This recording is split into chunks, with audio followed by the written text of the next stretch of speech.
Hello, and welcome to the first lesson of Level 0. If you're here, you have decided to take the first step in a 1,000-mile journey. Just kidding, you can learn at your own pace. We will begin our lesson with the very basic but ever-varying understanding of movement in video games. I found that the beginning of everyone's frustration starts when someone you love or care about hands you the controller and hopes you will share the same joyful experience that they have come to know and love. There's a slight problem. You have no idea how the game works, what the buttons do, where to go, or even how to get there. What has been presented to you is a sensory overload of the highest order. You hate to look your person in the eyes and disappoint them with your little to moderate amount of skill.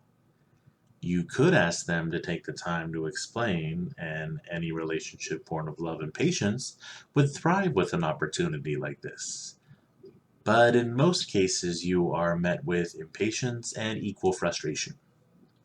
This is the pivotal moment in life where we decide to either pursue your hobby in gaming or disparage anyone with the mental capacity to process these time-wasting programs. If you're here now, I thank you for giving me the opportunity to guide you along this path. It is my deepest belief that everyone can play video games, and video games are meant for everyone. It is with all this, and without further ado, I present to you, future epic gamer, Lesson 0.1, Gravity. Do me a favor. In real life, from left to right, look at the sides of your screen, monitor, or TV. This simple task brought to you by the ability to track objects at the speed of sight.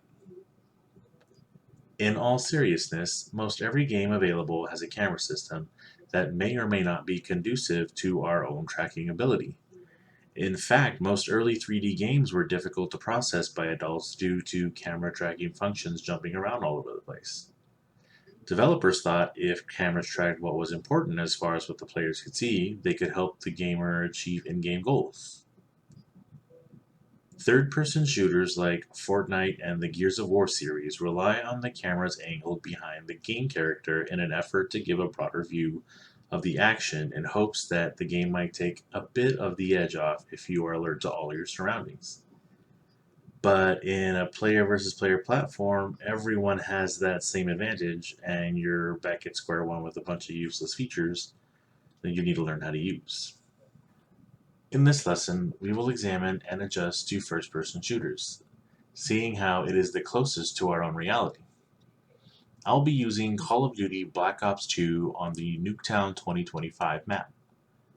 I'm in a custom games mode with no enemies, which if you own this game or any multiplayer game with custom games mode, I highly suggest you use this as a practice arena for these exercises.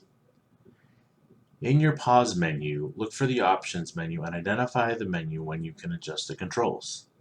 We are looking for the ability to adjust our sensitivity. It's gonna be alright, guys. We'll get there.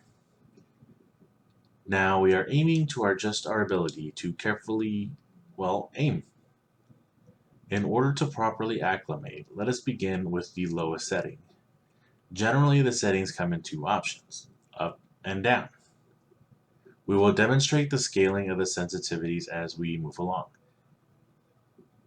As you practice movement with your sensitivities, concentrate your aiming on objects you observe while you are not aiming down sights.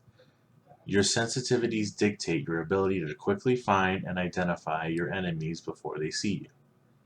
If at any point you feel overwhelmed by the input to your brain, consider this. How often do you see your nose?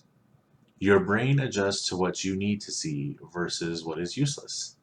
Even though you might note how wonderful everything looks, you don't need to take everything in all at once. Even in actual reality, you don't see everything. Your brain considers the path of least resistance, makes millions of minor muscle adjustments, and resumes the path chosen. Seeing as how you spend years perfecting your in-real-life ability to walk, we can't really afford the luxury to relearn that one on the spot.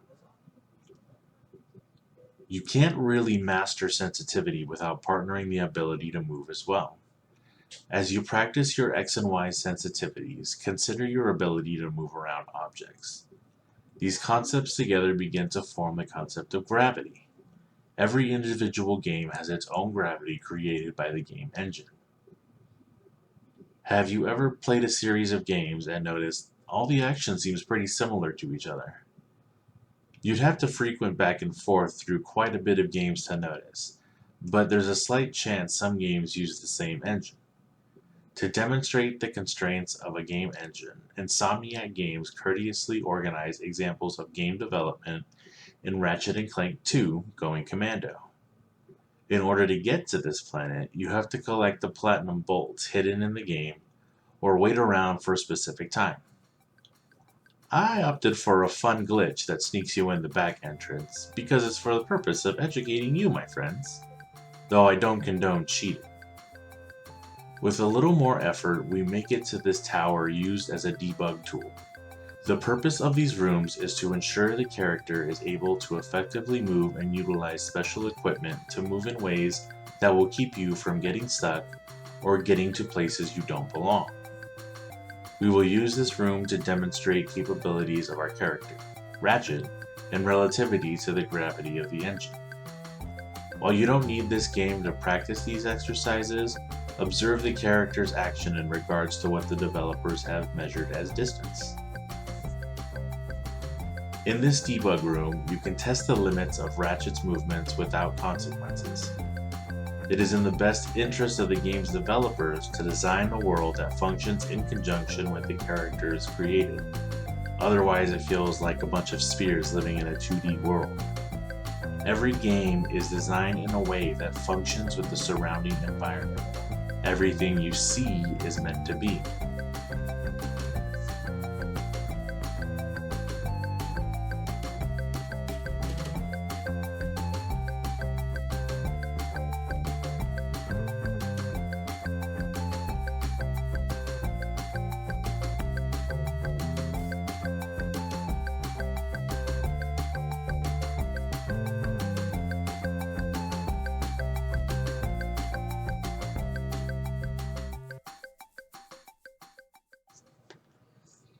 Here's some homework.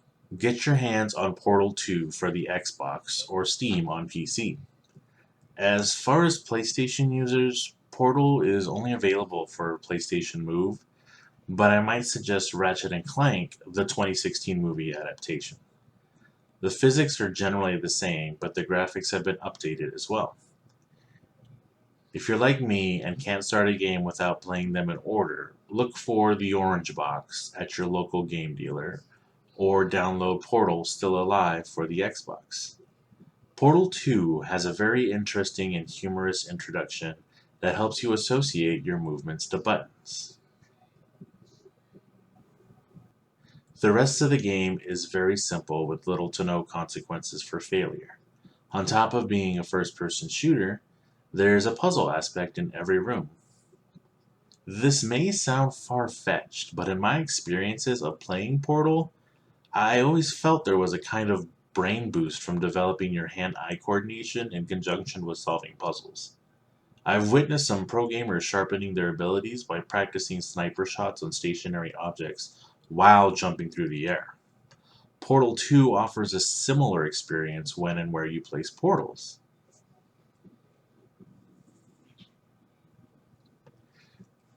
Let's review. The biggest issue for beginning gamers is the ability to track objects. In any game, practice looking up and down with varying sensitivities and use what feels comfortable. Your aim is to be able to identify and track objects of interest both while objects move as well as you do. Next, practice moving around and getting a feel for how your character moves and what moves them. A game wouldn't be fun if all you do is walk and shoot. Jump, slide, and slam if you can, and get a feel for how the world wants you to move. Finally, combine this with your comfortability with your eyesight and tracking, and begin to experience gravity. While not in the least realistic, there is a sense of physics in every game that you must get used to. Sometimes it's speed that you need to master a game, Sometimes it's distance. Find something that suits you and help yourself to understand what your play style is. Because in the end, you can only play like you and not everyone else.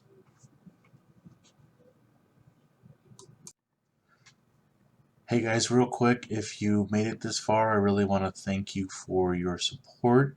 And I just want to let you know that I do have a website you guys can check out.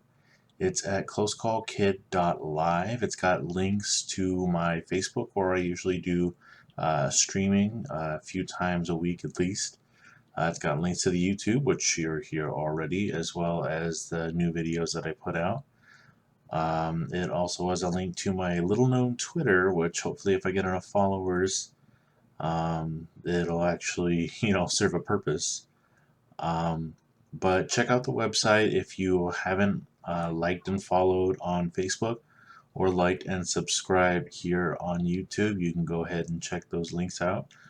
I worked really hard and thought really long about this episode of Level Zero Gaming, so I would appreciate the support. And if it helped you out, let me know in the comments.